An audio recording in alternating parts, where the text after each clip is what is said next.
You ask Tiger to solve. This deals with linear equations with one unknown. The final result is d equals -6/7. Let's solve it step by step. Group all constants on the right side of the equation. Subtract 4/3 from both sides. Combine the fractions.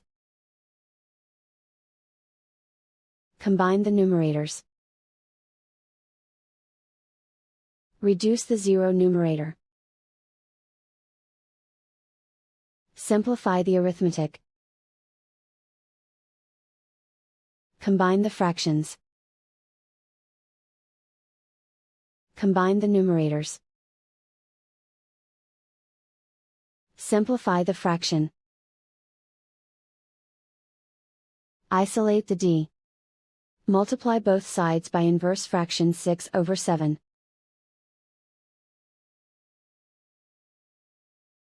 Group like terms. Multiply the coefficients. Simplify the fraction. Remove the ones.